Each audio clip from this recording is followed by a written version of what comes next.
but I want to turn things over to Jim Como, who will be a voice to introduce some of our panelists and get a more well-rounded understanding of Walter, the human being behind all the accomplishments. So Jim, I'm going to turn it over to you. Okay, let me know if you can hear me now. Yes, I can hear you. Okay. Thank you, David. My personal thanks to you for doing this, to Wade and to Wheaton and Melissa, technical angel.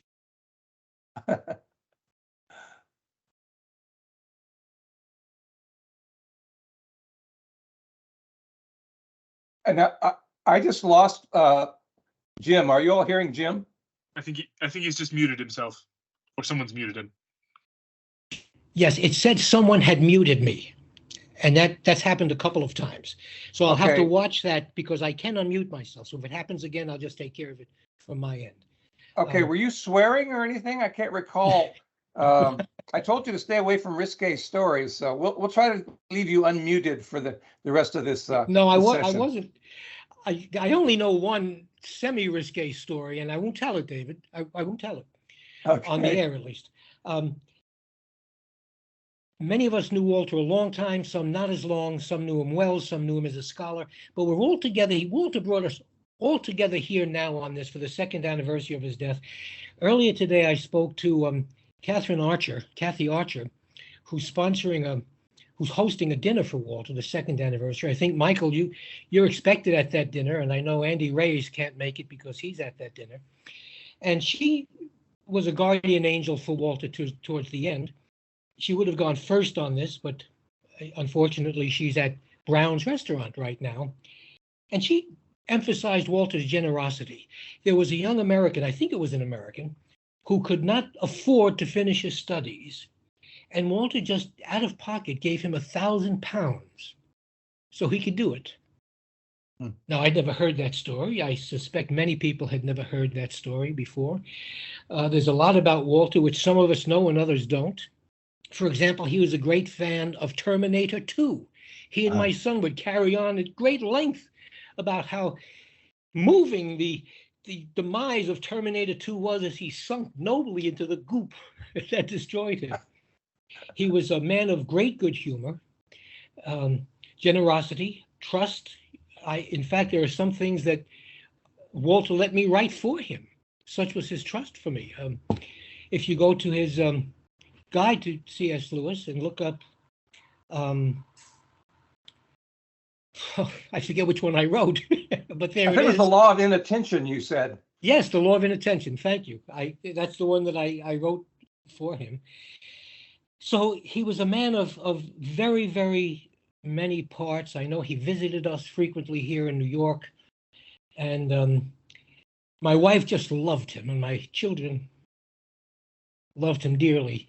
Whenever I get into an argument with my wife in Walter's presence, he would always side with my wife.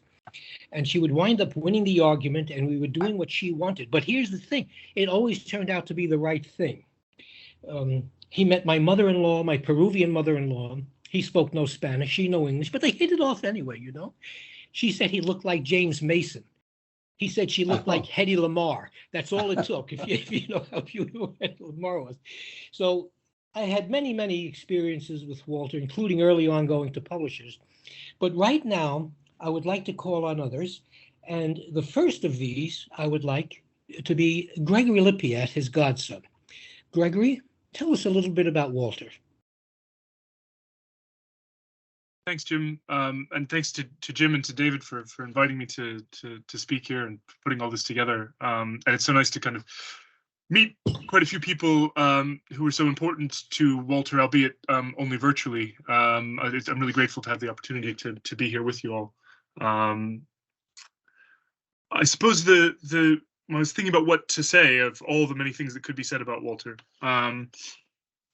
And the theme that I would come back to is, I think, one that's very similar to the one that Jim's just touched on, which is that of generosity and of love. That so marked, I think, Walter's life and his career, which I suppose, as will become clear from what I have to say, I think we're really one thing. One of my first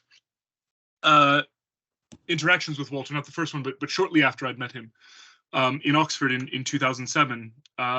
We were in the courtyard of St. Aloysius Catholic Church in Oxford just after Mass, and Walter came up and was talking, as bubbly as he often was, and was introducing me to people from the other parishioners from the church. I hadn't been in Oxford for very long, and in fact was about to go back to the States. And in his very typical way, Walter was singing my praises to the sky and saying what a wonderful man I was, and lighted upon a quote from St. Augustine about how there are certain people who are born with a smaller amount of sin or something like that. I have to say, I've never found that chapter or verse of St. Augustine in all the years since. And it's, I think, a testament to the fact that Walter had only just gotten to know me, that he could say something like that. But that kind of incredible generosity of spirit was something that made one feel incredibly special. And I think one even led one to the temptation to actually believe the wonderful things that Walter would say about you. And then you realized that he said it to everyone. And you realized that I suppose the next step then would be to think that this is all flattery, that this is just Walter's way of buttering everyone up and being, which would actually be a vice, but it wasn't actually.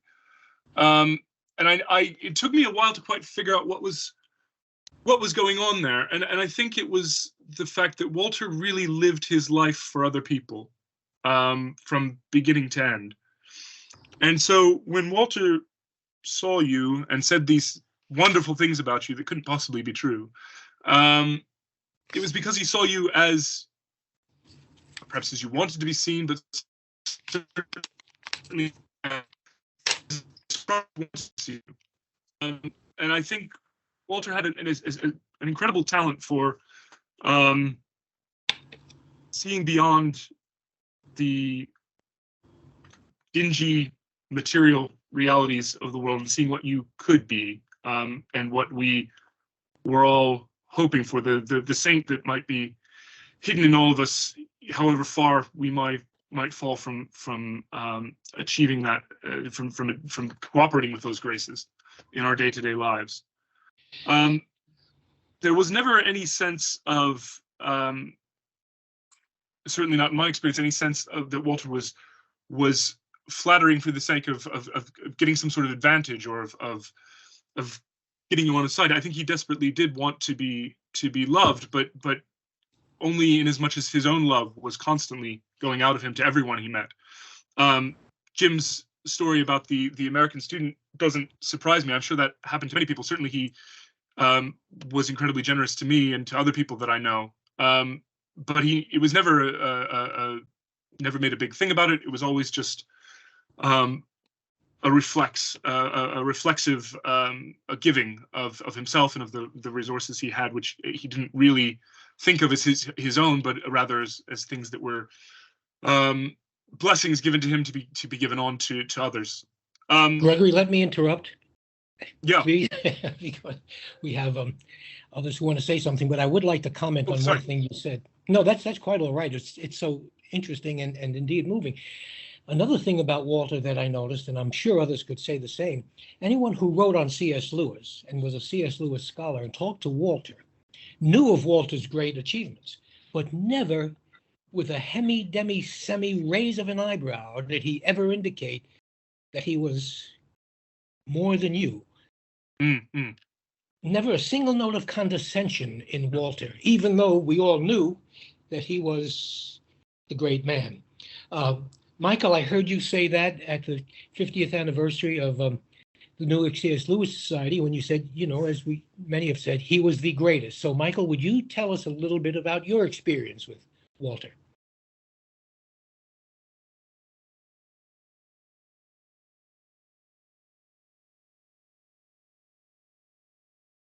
Oh, can you hear me?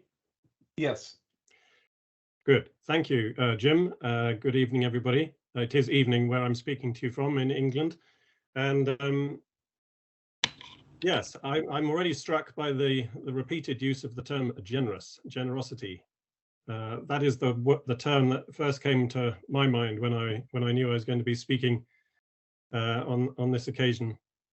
He was an incredibly generous-hearted person, and I'm so pleased that the first line of the inscription on his gravestone uses the word too. Most generous heart is the first line of that gravestone. Very, very appropriate. Yes, he was very generous to me in all sorts of ways. On one occasion, financially, when I was young and poor, but much more in terms of sheer encouragement, enthusiasm, open-heartedness, beckoning me alongside him to help him in some of the research he did for the companion and guide, seeking out my advice and opinions as he put together the collected letters.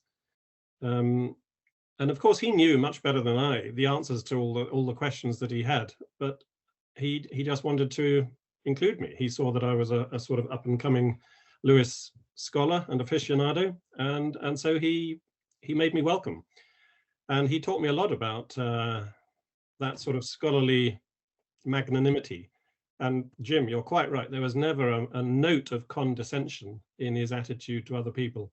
I've seen complete strangers walk into the Oxford Lewis Society and bowl up to Walter, not knowing who he was, and asking him, you know, the most fatuous questions, really, about, you know, where they could get started in Lewis studies. Has anybody put together collections of essays? Has anyone put together the letters? And I once said to a guy in the Eagle and Child, "You're talking to the very man." And of course, Walter knew that he was the man, but he wasn't going to say so, and he certainly wasn't going to make the other guy feel small or stupid. He was just the most incredibly gentle-spirited and not just generous, but generative in supporting other people's scholarship and their own relatively puny efforts. And always saying the most encouraging things that could be said about, for instance, speakers at the Oxford Lewis Society. Rather like Gregory just said, there was occasionally a danger that you might believe everything that he said. I remember how he lauded to the skies the first talk I ever gave to the Oxford Lewis Society. And then I think it was the following week, he used almost precisely the same form of words about the next speaker. And I looked at him askance. I thought you said that about me. It can't be true about this other person too, can it? And then I began to realize that it was his overflow of enthusiasm and warmth and never mind the accuracy or the precision of the terms used. The basic sentiment was the important thing, that he loved you, he supported you, he wanted you to be you. He wanted you to do whatever you could to further the legacy of C.S. Lewis. And I knew him for 33 years, met him first at a meeting of the Lewis Society in Oxford in Michaelmas term 1987. Saw him not very long before he died in his nursing home in Oxford, which was a wretchedly miserable encounter, not just because it was the last encounter, but because it was interfered with by COVID regulations, and we had to sort of speak with a screen between us. It was like prison visiting. It was awful. I felt so sorry for him. But there was a lovely, touching moment as we parted for the last time, and he was wheeled away by the carer from the nursing home, and we were both outside this little cubicle. And he said to me, "I don't suppose we are allowed to touch each other, are we?" And I looked at the carer, and the carer shook his head. And so I said, "Alas, no, we're not. But I give you my blessing." And I blessed him, and he crossed himself. And that was the last time I ever saw him. Let me read something I wrote on the occasion of the Lifetime Achievement Award that David mentioned. I was there at the Wade Centre for it, and Marge and Chris and others had the good idea of putting together a book of tributes from people who knew him, and I wrote a little, somewhat comic poem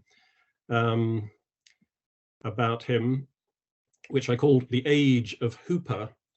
And that, of course, is an allusion to Brideshead Revisited, the novel by Evelyn Waugh. And in Brideshead Revisited, the age of Hooper is described as the age of the cold and vulgar, insensible man who has no romance in his soul. And that's what you need to know to understand one line in this poem. Here's how it goes, and then I'll shut up. The Age of Hooper, on the presentation of a Lifetime Achievement Award by the Wade Centre to Walter Hooper, 2009. When I try to find words to thank you, Walter, I falter. Without your words, how much I would lack of Jack.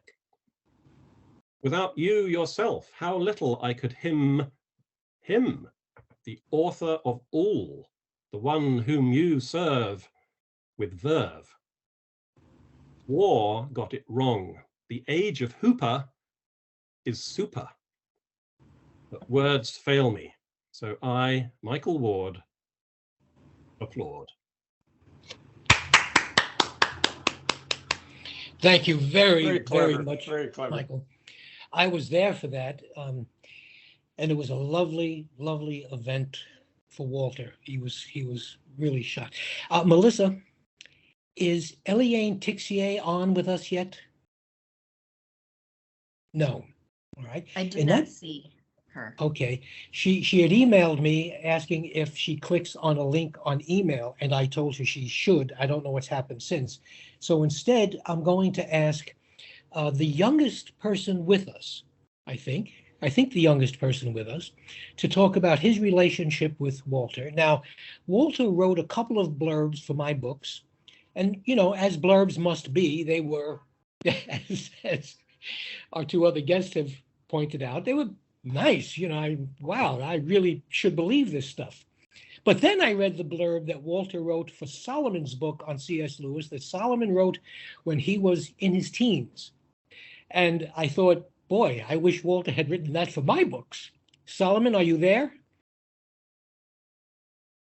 Yes, I am, Jim. Can you all hear me? Yes. Yes. Thank you for that, Jim. You want me to begin now? Please do. Okay. Well, first of all, again, like has already been said, a real thank you to Dr. Downing for putting this together. And it's wonderful to see all of you. What a company of amazing people, not only related to Mr. Hooper, but also C.S. Lewis. So, and thank you for Jim for helping moderating this. Just real quick. Solomon, Yes, let me yes. interrupt for a moment. People should know that this very meeting was your idea first. So good going, Solomon. With that, you can continue. Thank you. And I think it'll become very clear why I was compelled to try to put this meeting together with Jim and Dr. Downing's help. The reason I'm on this panel is because 2 years ago, I was working on a book about C.S. Lewis, which was part of a book series I wrote called History Bites, which was geared towards primarily American children. And I was very fortunate to be friends with Dr. Tom Shippey, who knew Walter Hooper very well. And when I was working on my book on C.S. Lewis, I wanted to get in touch with Mr. Hooper. Dr. Shippey put me in touch with him, and I sent him my book, and we started corresponding back and forth about it. That led to a meeting in Oxford in 2019, which, as you all know, was close to the time where he was going to pass, now that we see it in retrospect. But for the last 2 years of his life, I spoke on the phone with him pretty much every week for nearly 2 hours. And some things I wrote down that I wanted to mention about Mr. Hooper was, first of all, he was a master at directing the conversation back to you. At least that was my experience with him. And even when he was physically incapacitated or in the nursing home, he still gave time to talk to you. And he was still, I would use the word gracious and the word generous and kind, and I think those are equally good, probably better. But the word gracious kept coming to my mind thinking about Mr. Hooper. And I think perhaps that's the real measure of a person, the way they treat you when they're under pressure or when they're physically hurt. And in those moments, he was always gracious. I only have very good memories of him from the little time I knew him. And he had a robust Christian faith. In the first exchange he sent to me, first email he sent to me, he said that he would pray for us both to become better Christians. And that was even before I knew him well. One story I'll share. Yes, Elaine. Yes. Jim, you need to interrupt me? Uh-oh. Okay, Go ahead, Solomon. I think that was just a phone call. David Downing. They should- No problem. So I'll just end on one story that sums up what I'm trying to say about Mr. Hooper. When I saw him in Oxford in 2019, we went to the Trout Inn, where, as I'm sure you all know, the Inklings used to eat, and Mr. Hooper used to eat with C.S. Lewis. And we had dinner there with my father. And Mr. Hooper was sitting at our table facing the River Thames, and I was sitting facing the inside. About 6 months later, we were on the phone and I was telling him about a plan I had for a return trip to England, never knowing at the time that it wouldn't happen, of course, because of COVID and then because of Mr. Hooper's passing. When we were talking about Oxford, he said to me, "When you come back, I'll take you to the Trout again." And then he paused, from what I remember, and he said, "And this time you will sit facing the water." And as I thought about that, it hadn't even registered with me. I didn't remember that. But as I thought back to it, here he was, 89 years old. His memory was, I think, at the beginning phase of starting to go. But he remembered that. He remembered something so small like that, which shows he was thinking about it at the dinner. He was thinking about it afterwards, and it bugged him in a way. Graciousness, and he was such a gracious person. So sorry to have him gone, as I'm sure so many of you are who knew him much longer. Could C.S. Lewis have had a better caretaker? I mean, this is, as you all know, just one of the books he did, Volume 3, the Collected Letters of C.S. Lewis. It's extraordinary. He was, goes without saying, amazing. So thank you, Jim, for letting me talk for these minutes, and that's all I have to say. Solomon, yes. I think you've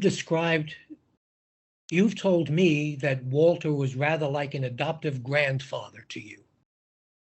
Yes. Yes, I had, unfortunately, I have, for a number of reasons, I really don't have a relationship with my two grandfathers. And at one point I told this to him, and he said, "Well, if you ever need another grandpa, choose me. Please choose me." And that I'm sure Gregory, I know he was a grandfather and a father to you. And I, as you were talking, I was reminded of something he once told me, well, of many things, which was that he often spoke about you, from what I remember from our conversations.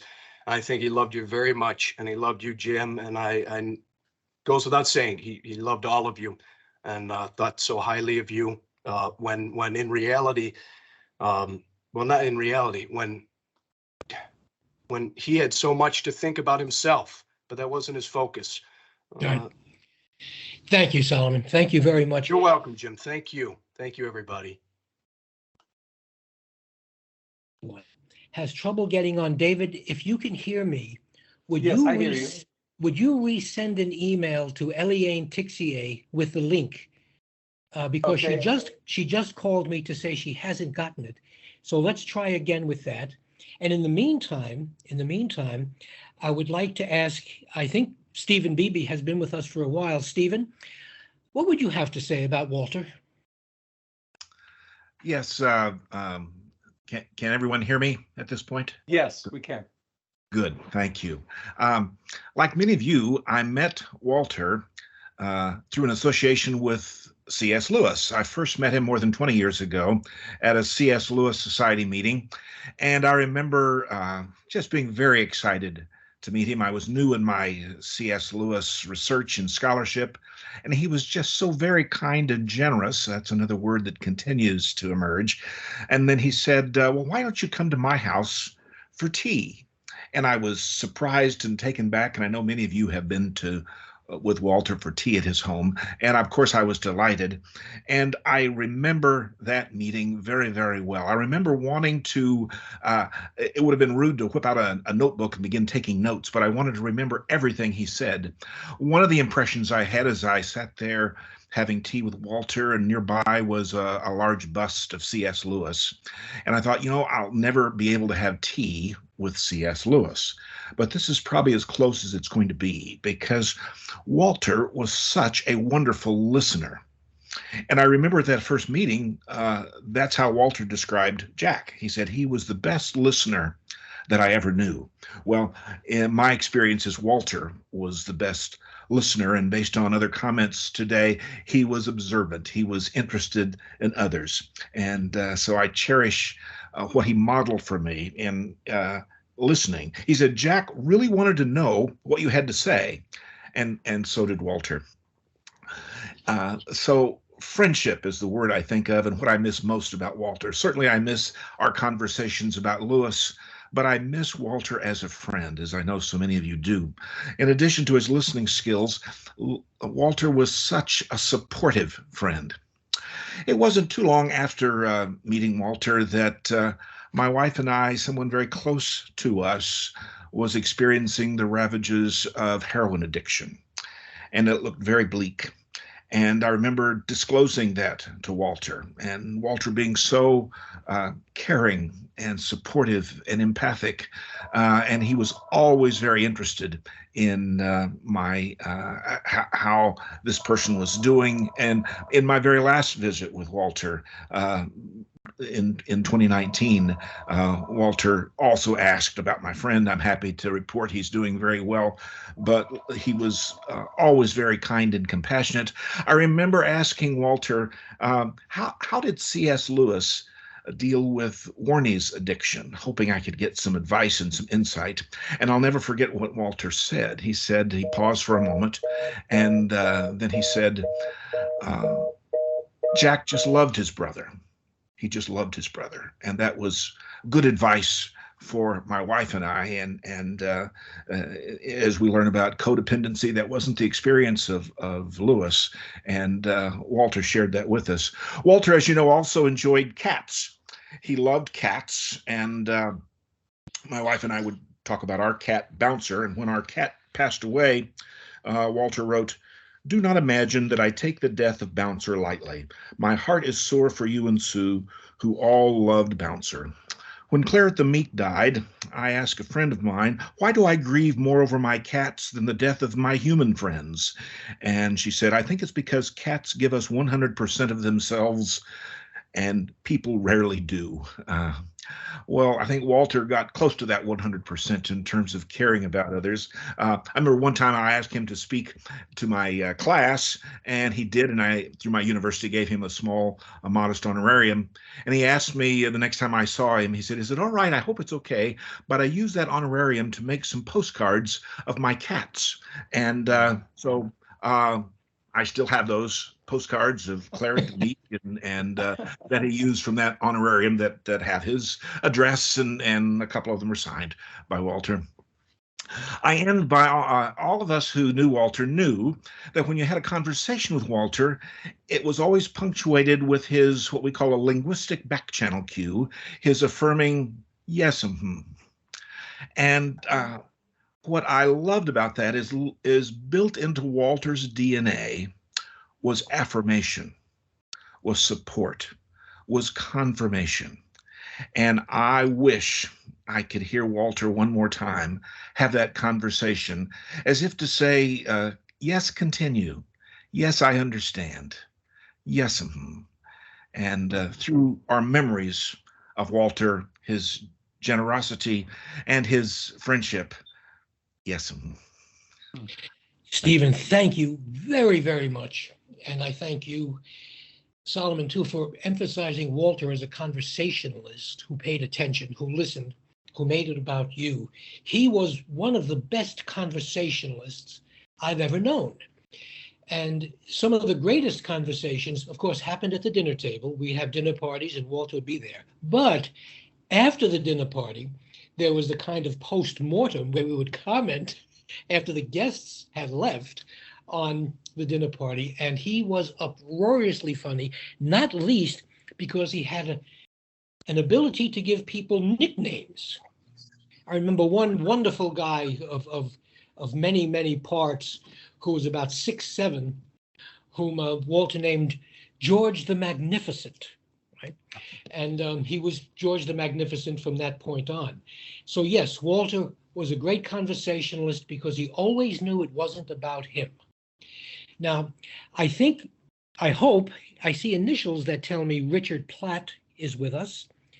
Richard, are you there? I'm here. Okay. Can you hear Richard, me? yes. Hi, Richard. Nice to see you again, my friend. Hi, Jim. Nice to almost see you, Jim. Yeah, well, Richard got to know Lewis, and he's going to tell us how he got to know him. And then he's going to tell us a bit of his adventure in trying to repay a debt. But Richard, we can't hear the whole thing. You know that, right? I know that. I got the drill, Jimmy. Thank you. Okay, go ahead. All right. So Walter and I first met at the Kilns in the summer of 2008. I was there staying as a guest. And as most of you know, when you did that, you got to have dinner with Walter. So during the evening, I think it became very apparent to Walter that if anybody there had done their homework, I had.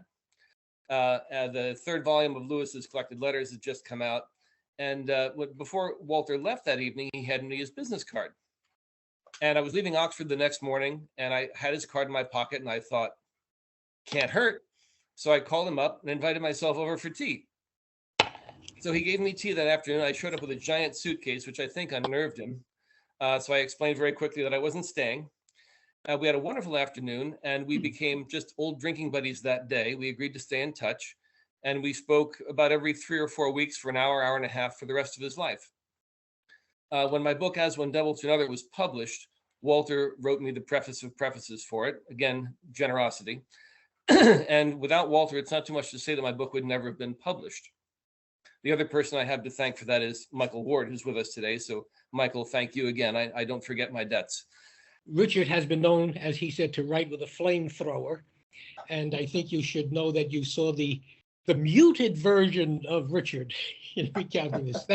Thank you, my friend. Thank you. I took it easy, Jimmy. Yes, you did. I thank you for that. Now, I have a question for Melissa. Is Denise Vasiliou with us or no? Melissa? She is. She is. Okay. Denise, from Romania, I assume. Would you care to talk a bit about C.S. Lewis, about Walter Hooper, rather, who has brought so much of C.S. Lewis to you and your colleagues so far away from us?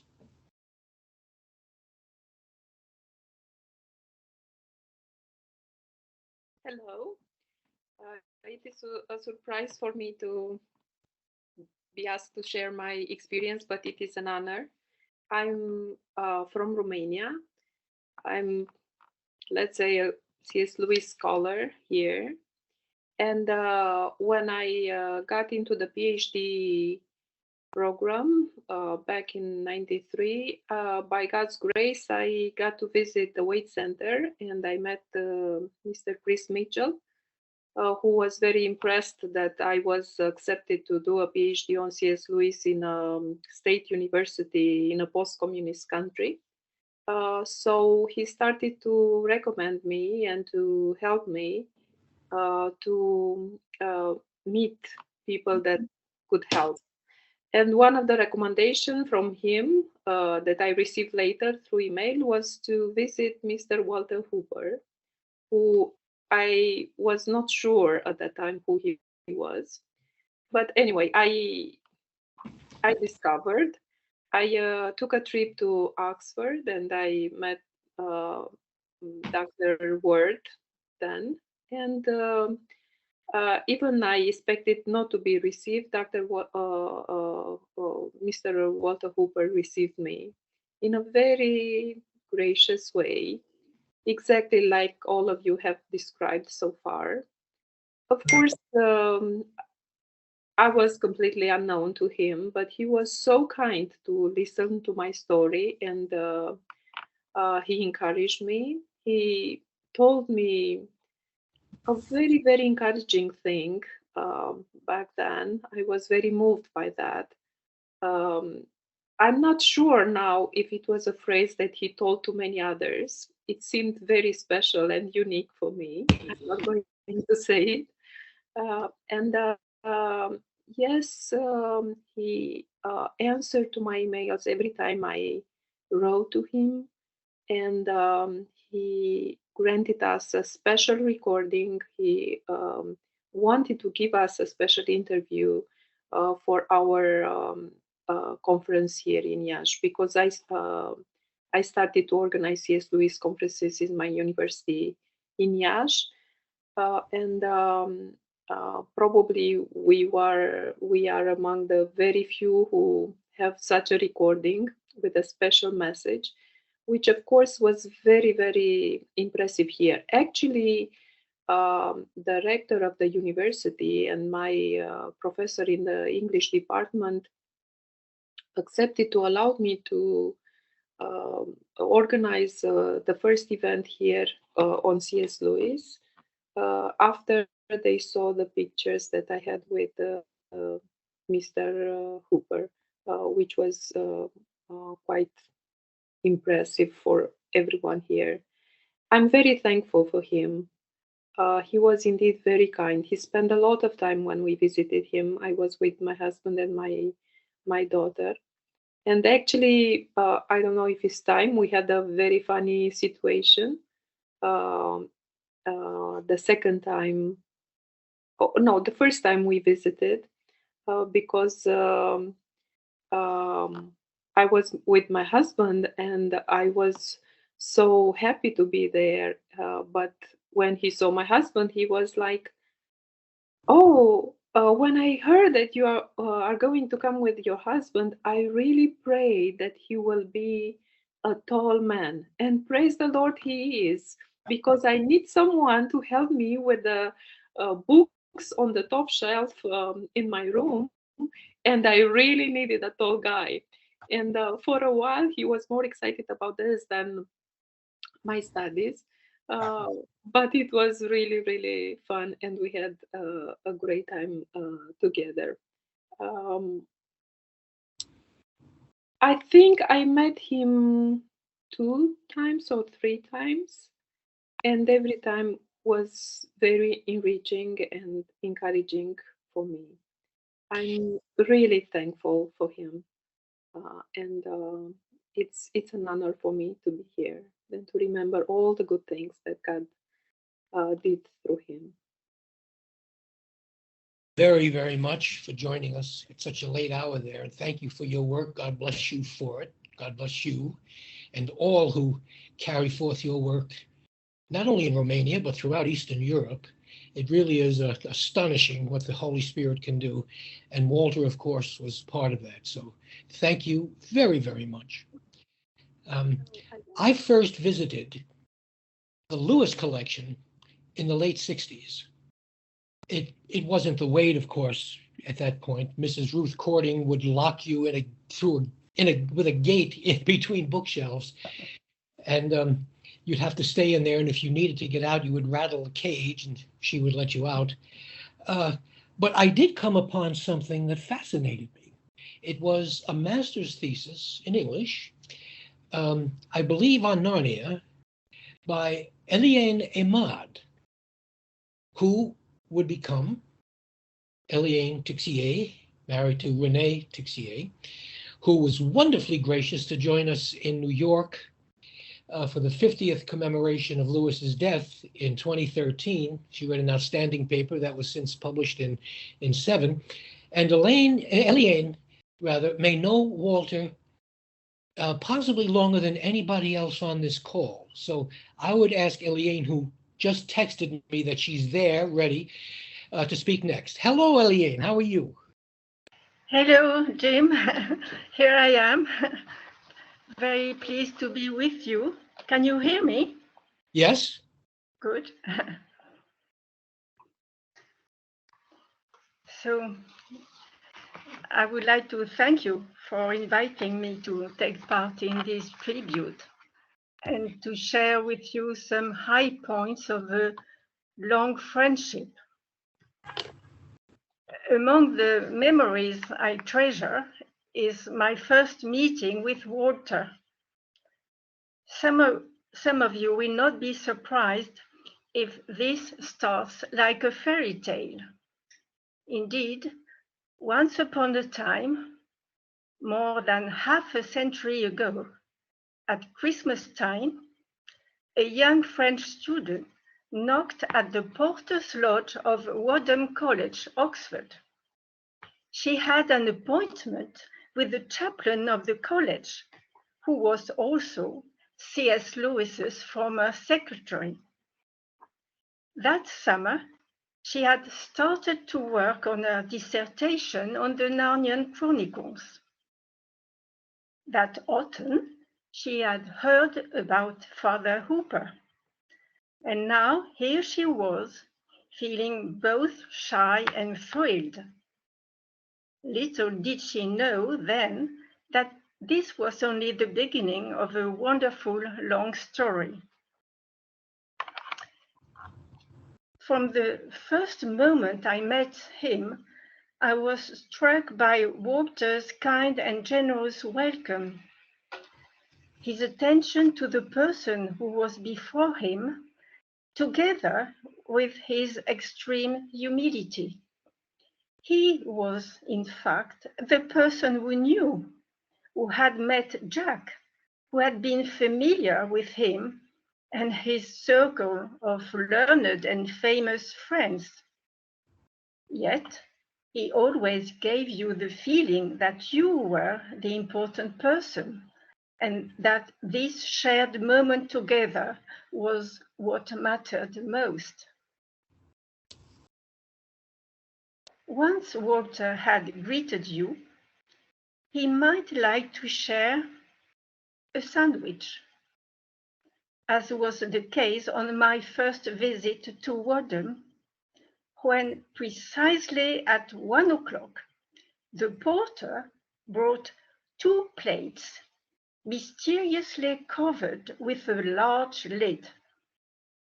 On that day, Walter had also purchased a bottle of red wine. He seemed convinced this was necessary when hosting a French woman.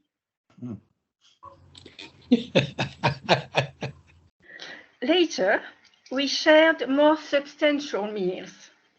Walter had his rights and his favorite restaurants or pubs, where he liked to invite his friends. There were also the unique moments in his flat in Woodstock Close, where he enjoyed cooking some of his special dishes for us. What I recollect with great pleasure was the way our conversation unfolded. For instance, when you asked Walter for his opinion on a certain aspect of Lewis's work, he never gave you the impression that he was just answering this specific question in an academic way. Rather, you had the feeling that you had raised perspectives that set him thinking and reflecting aloud, remembering this episode of Jack's life or that passage in a book.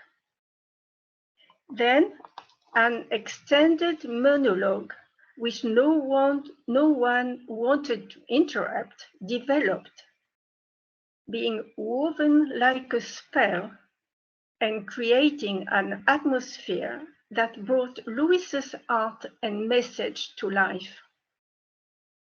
Walter seemed to be telling a wonderful tale.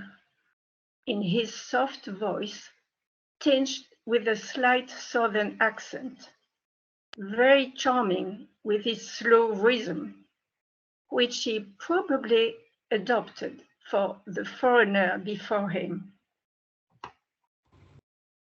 Thanks to Walter's enthusiasm for sharing these musings and memories, I became familiar with Jack, and all my work was produced in a blessed atmosphere of joy and confidence, of homely familiarity with Walter and Jack. We all deeply feel the absence of our friend, but we are discovering new forms of communion and expectant hope.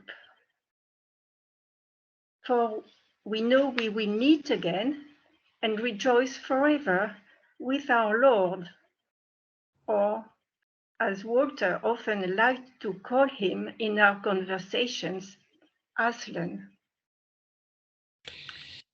May I conclude on an intimate note?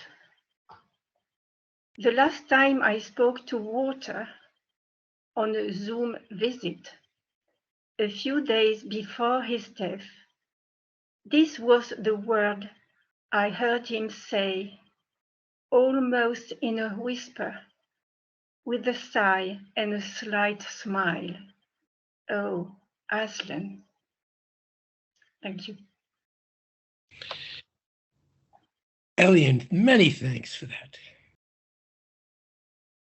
Most touching. I know that, like other people on this call, you supported Walter during the times of personal stress that he experienced. I don't mean the public attack against him, but a much more personal treachery. And no need to go into that. Others could do the same. But you were very important to him in lending him your shoulder and your love at that point. So thank you very much for that recollection, Elaine. Thank you. It's my intention, as we planned, to open things up soon to people who are on the call, and then proceed finally to a very special guest whom we have. But first, one more panelist I would like to speak, if he's here, Melissa. Joe LaConte. Is he with us? Yes, I'm here. Can you hear me okay? Yes, indeed, Joe. Go ahead. Thank you, Jim. Thank you, Jim and David, for pulling this together. And I only met Walter near the end of his life, and so I'm going to be very brief. And these testimonials have been so beautiful and so moving. So just briefly, picking up one of the themes about how extravagant he would be in praise. I met him because my little film team were working on a documentary film series based on a little book that I wrote a few years ago, A Hobbit, a Wardrobe, and a Great War. And we had sent the book to Walter, and now we wanted to interview him for the film series. And of course, he opened up his home to us for a few hours. And I had stepped out. My cinematographer asked him on camera, so what do you think of LaConte's book? And his answer was pretty much this. His answer was, oh, I think it's one of the most beautiful books ever written about Lewis and Tolkien. And LaConte writes so beautifully. He writes almost as well as Lewis himself. It didn't matter that what he said was manifestly false. It didn't matter. He said it on camera, and he said it on my birthday. So that's all I needed. You're ready to go. Jesus, I'm ready to go now. You can take me. I'm done here. Your servant can depart in peace. So that extravagant praise was just so wonderful. I first encountered Walter, though, I should say, as a college student. As an undergraduate at the University of Illinois, I was a recent convert to Christianity. And I was, of course, surrounded in a very secular academic environment. And I picked up God in the Dock. I didn't know who Walter Hooper was, and I didn't really care at the time because I was interested in C.S. Lewis. I had heard good things about C.S. Lewis. And it was the encounter with Lewis's mind and his imagination in that collection of essays that I think was a huge help to me in those early months and years as a Christian. when your faith is really being assaulted by a secular world. Lewis is articulating things that are so profound. But that's the hard work that Walter Hooper did by devoting his life to making sure that people like me, young converts, unbelievers, could encounter the mind and the soul and the spirit of Lewis. That life's devotion, you cannot overstate how important that is. And so what I started doing about 20 years ago, and this was really the inspiration from Walter Hooper, I started a little club in my home. I called it Lewis and Linguini. I would cook a little pasta because I'm Italian American, and we would read a C.S. Lewis essay together on Friday evenings. A bunch of young people would pile into my home, and they still do, into the wee hours of the morning, poring over some C.S. Lewis essay, which 99% of the time is from a volume that Walter Hooper has edited. And so I've seen lives change through those discussions about those essays. I mean, genuinely changed and transformed because of it. So my personal debt to Walter is just immense in that way. And I know for many of you, I just loved hearing all these wonderful testimonies. So I'll leave it at that and give others a chance to speak. Thank you, Joe. Very, very much. Very, very colorful and very telling about Walter. It's interesting to ask, where would Lewis be today but for Walter Hooper? Now, he'd be the great man that he is, of course, but it would have taken longer, I think, to happen. And the cultural penetration would not have been as deep or as broad if Walter hadn't given his life over to this extraordinary dedication that you mentioned. However, you also mentioned pasta. So I must tell a story that I've told before about having dinner with Walter. It was he and I at his flat, and he was going to cook dinner for me. He said, "Jim, what would you like?" And I said, "Well, Walt, you know, I'll eat pasta anytime, anywhere." He says, "Good, I have some spaghetti. Will that do? Would you like some spaghetti?" And I said, "Walter, I'd love some spaghetti." So he opened up a box of pasta and started to pull out strands of spaghetti and count them as he pulled them out. And he said, "Jim, how many strands do you think you'd like?" And I said, "Walter, are you serious? You're going to count out strands?" He said, "Yes." I said, "Walter, give me the box, please." And I just cracked the whole box and threw them in the water. And he said, but what if some is left over?" And I said, "Walter, trust me, there will be nothing left over when we're done. And never again count out strands of pasta for me if you cook." Right? That's the way he was. Now, having said that, I'm asking Marissa rather. Yes. If there are hands up, can you tell if there are hands up so that I can open the floor to guests and listeners who might like to say something of their own? Will Voss is with us.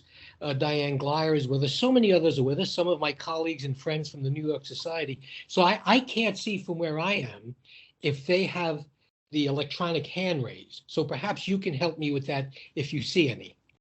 I can, yes. And we have Eric Wurthmann raising his hand right now, as well as Janine Colburn. Okay. Eric is a very prominent member of the New York Society. And Diana Glyer. Yes. So why don't you pick?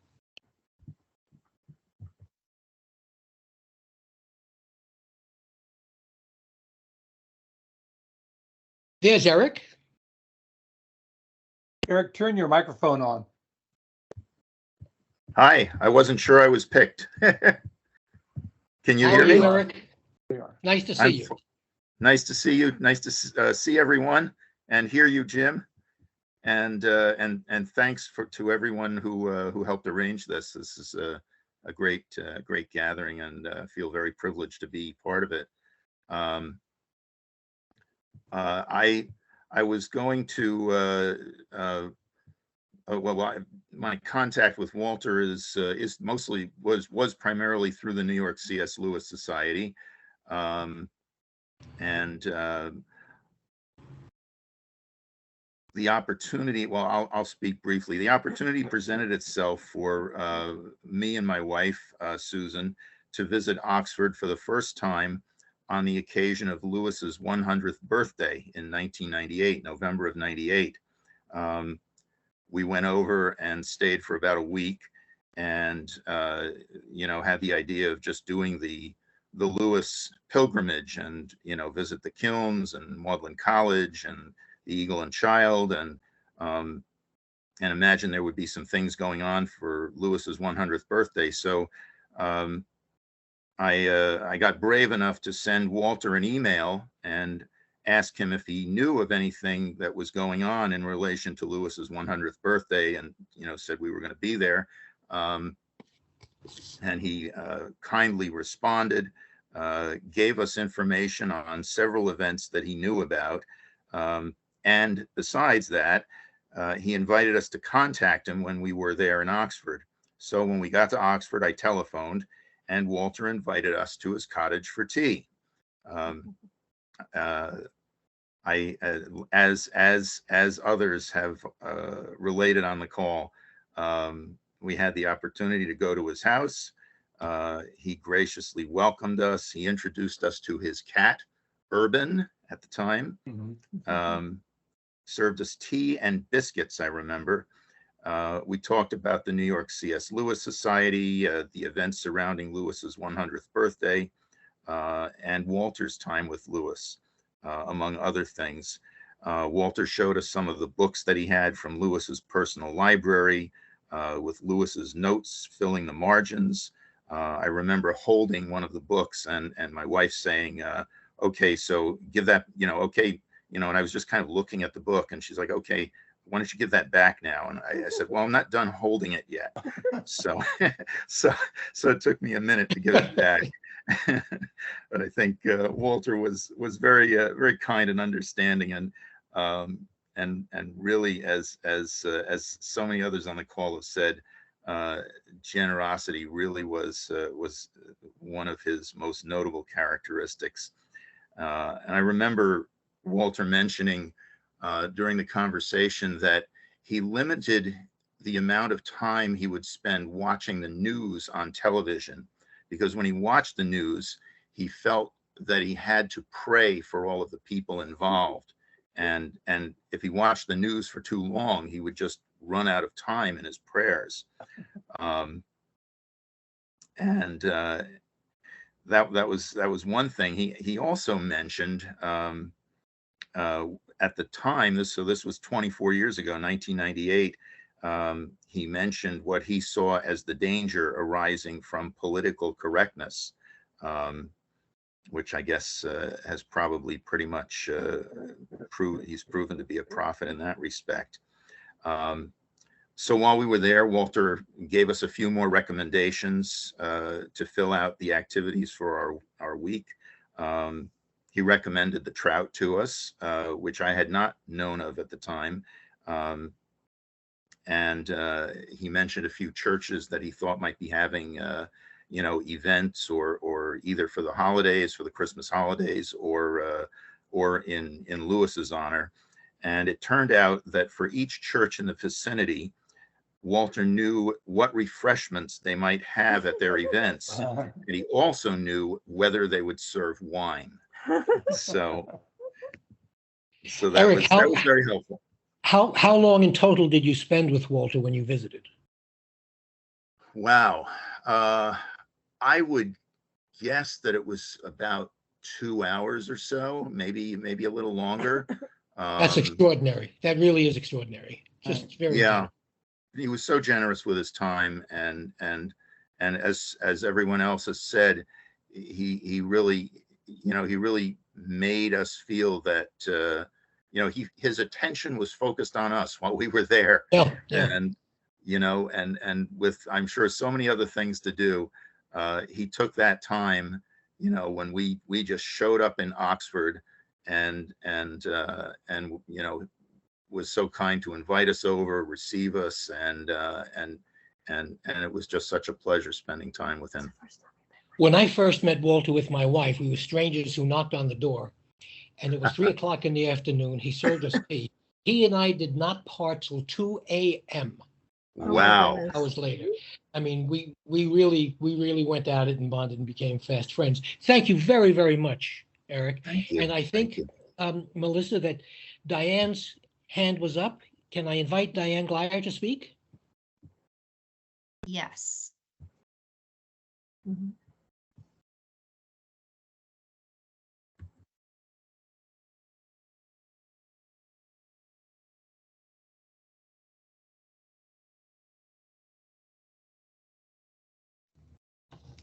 How's Hello, that? Diane. Hello. Hello.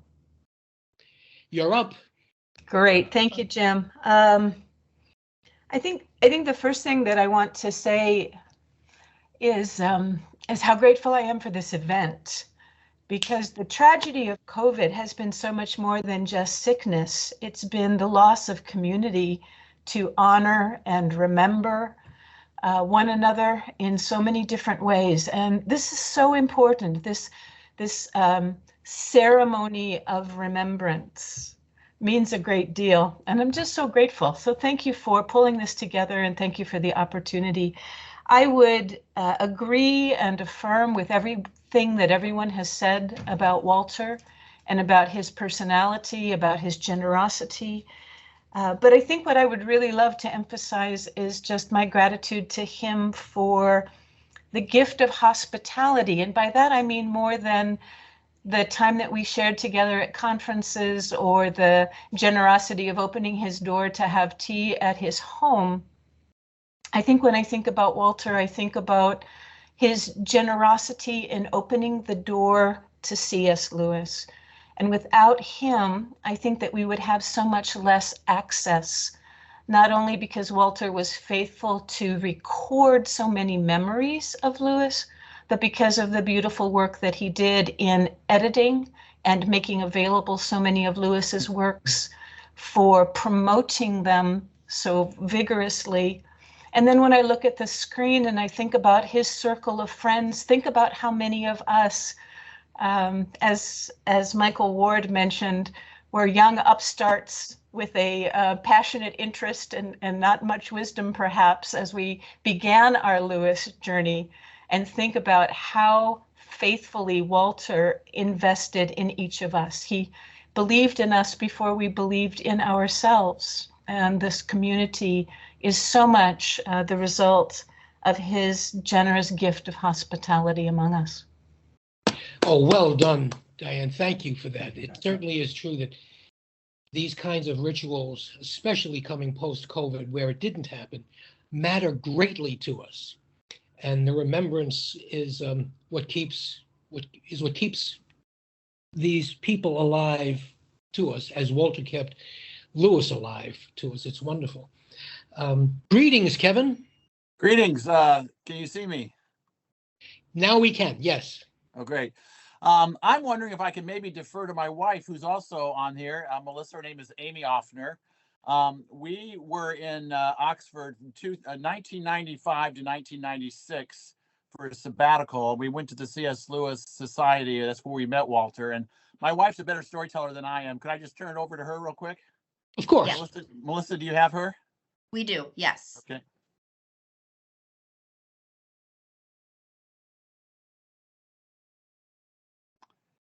Go ahead, Amy. Oh, there I am. Sorry, I had an event this morning. I feel a little disheveled, but I'm excited to be here and remember Walter. As Kevin said, we spent our first year of marriage in Oxford, and Kevin kept saying the C.S. Lewis Society is great. You have to come with me. And Kevin's kind of more into hour-long read lectures than I am, but I went with him one night and checked it out. Kind of neat, but I ended up he introduced me to Walter Hooper and then kind of took off to talk to other people, and I thought, oh, this is an interesting gentleman, and we talked a little bit, and I didn't really know who he was to some degree, but as we talked, I asked him, I said, you have a really unusual accent. And I said, tell me, from where is that accent here in England? And he said, well, actually, it's not England, it's actually North Carolina.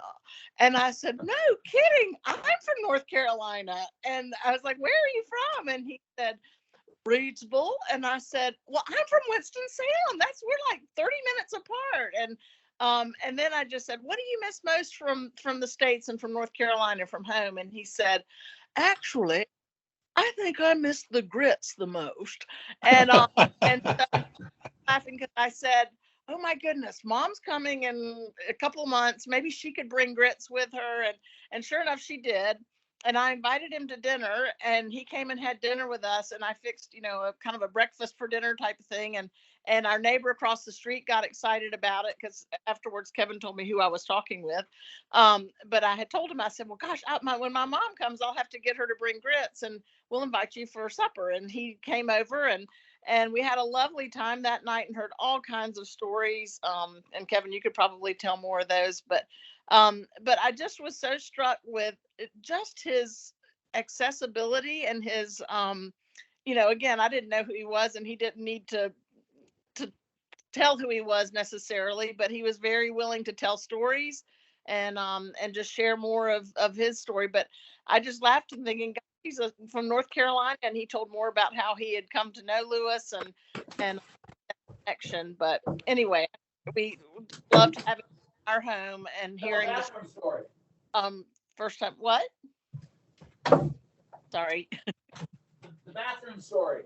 Oh, I'm sorry. Okay, so he wants me to tell the bathroom story. So it's not as bathroomy as you might, but he told the story with us of one of his first times coming over to meet C.S. Lewis and in his home, and I guess he might have been sort of interviewing for possible being an assistant of some sort, and he said he was trying to keep up with Lewis in the tea drinking, and was drinking lots and lots of tea, and he was kind of in awe of the fact that Lewis never had to go to the restroom, but he was finding that he did. So he said, I beg your pardon, but could you point me to the bathroom?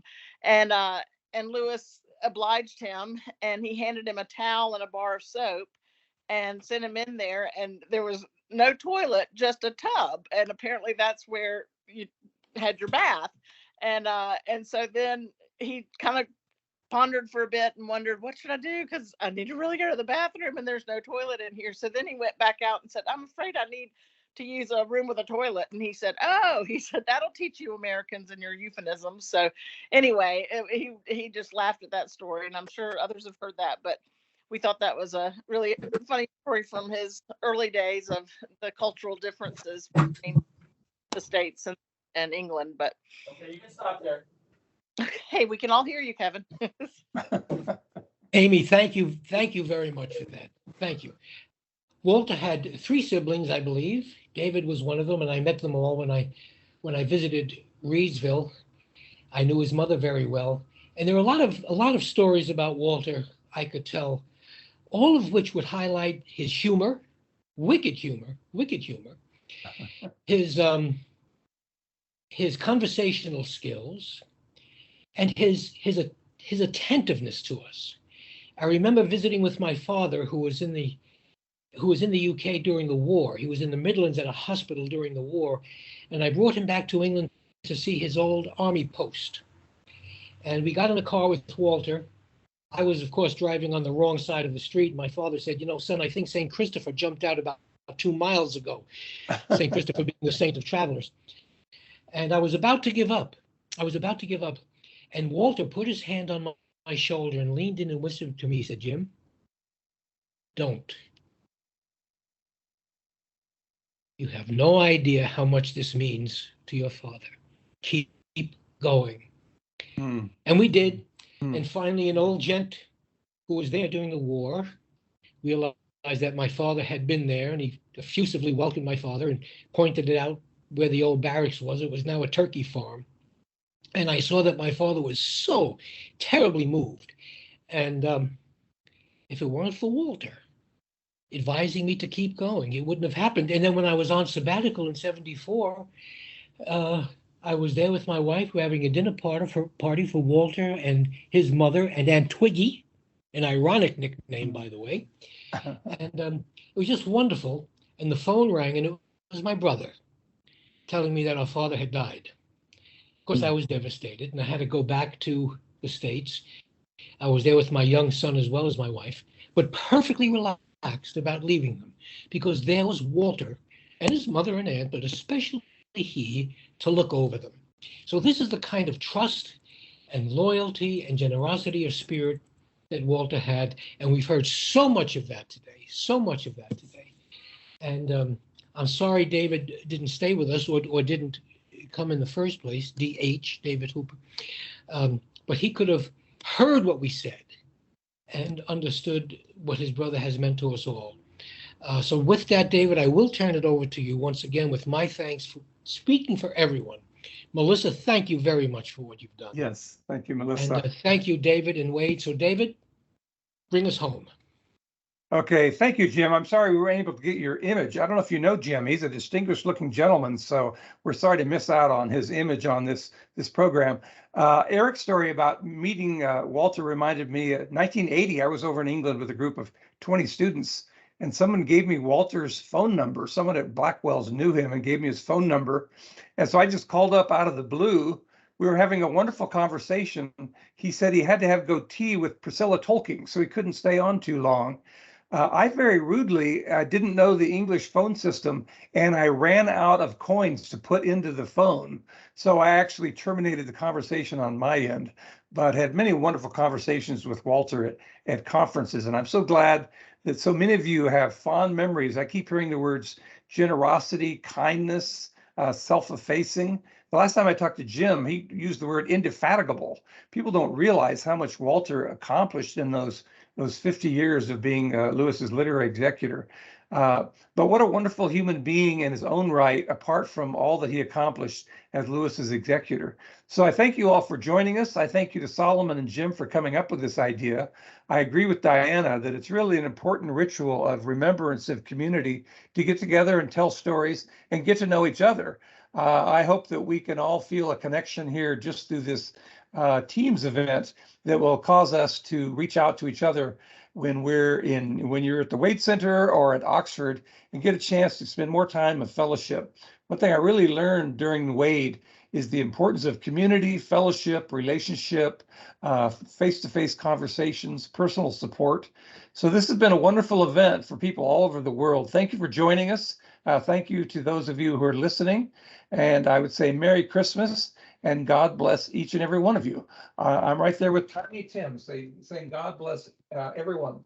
So thank you for joining us. Hallelujah. Amen. Thank you. God bless Dr. Downing. Thank you, Thank you. Jim. Thank Thank you. you, everybody.